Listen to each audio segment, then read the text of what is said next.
Good morning, Miss Christine. Yeah, good morning po, ma'am. Okay, Miss Christine, can you tell me about yourself? I'm Christine Joy Talagtag. I'm 34 years old. I live in Barangay 8, Lugantan sa Cavite. I have 3 children. I am high school graduate. Ma'am, Okay, I have few questions for you to answer. So let's start. Why do you want to work as a maid? I like to work as a maid for my family future, ma'am. Okay, why you choose Malaysia when there is a lot of other country? Malaysia is a beautiful country, ma'am. How are you qualified for this job? I'm qualified. I am a hardworking mom. I'm honest. Okay, may I know what is your education level is? I am high school graduate, ma'am. Have you worked abroad before? No, ma'am. Okay, by the way, what is your recent working experience?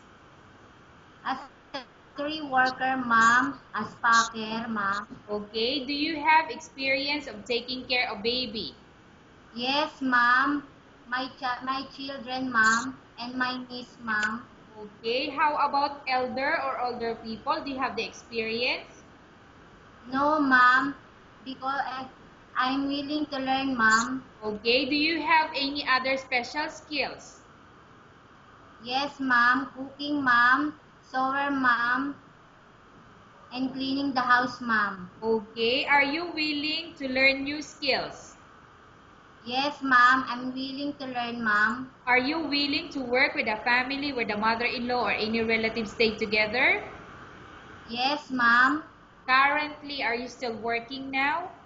No, ma'am. Do you know how to cook? Yes, ma'am. What Only type of Filipino food food, can ma'am. you cook? Menudo, ma'am. Pakbet, ma'am. Sinigang, ma'am. Okay. Are you aware that you will have to do washing, cleaning, ironing, and cooking? Yes, ma'am. From all the house chores like cooking, cleaning, ironing, and washing, which do you like most? Cleaning the house, ma'am. If ever you were selected to work in Malaysia, who will take care of your kids? My husband, ma'am, and my mother, ma'am. You are not allowed to use handphone or cell phone during working hours. Yes, ma'am. You are only allowed to use handphone or cell phone after you finish all the works and when going to bed. Yes, ma'am. You are strictly needed to surrender the handphone to your employer in the morning, and your employer will return back to you once you're going to bed. Yes, ma'am. If ever your employer finds out that you're abusing your handphone and it's affected your work performance, your employer will confiscate your handphone and you're not allowed to hold it anymore. Instead, your employer Yes, will ma'am. allow you to call to your family 3 times in a month. You only allowed to bring normal phone and you're not allowed to bring smartphone. Are you agreed for the terms and condition? I agree, ma'am. Are you agreed to the rules and regulation for the handphone? I agree, ma'am. How many years is the contract as you agreed and understand? 2 years, ma'am. Can you describe for me your ethics or your attitude? I'm honest and hardworking, ma'am, and industrious, ma'am. Okay, how can you assure to us that you will work hard in Malaysia? I assure you that I will finish my contract, ma'am, for my family future, ma'am. Okay, can you promise not to use the telephone without the permission of your employer? Yes, ma'am. Can you promise not to put on makeup but to dress properly while work? Yes, ma'am. Can you promise not to invite friends and relatives without the consent of your employer? Yes, ma'am. Can you promise not to ask for advance salary from your employer under any circumstances? Yes, ma'am. Do you really understand of the rules and regulation of the agency?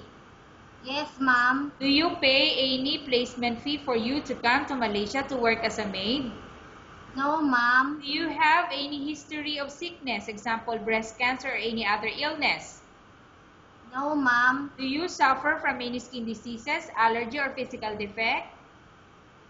No, ma'am. Have you suffered from any serious illness? No, ma'am. Do you smoke? No, ma'am. Have you undergone any operation or surgery?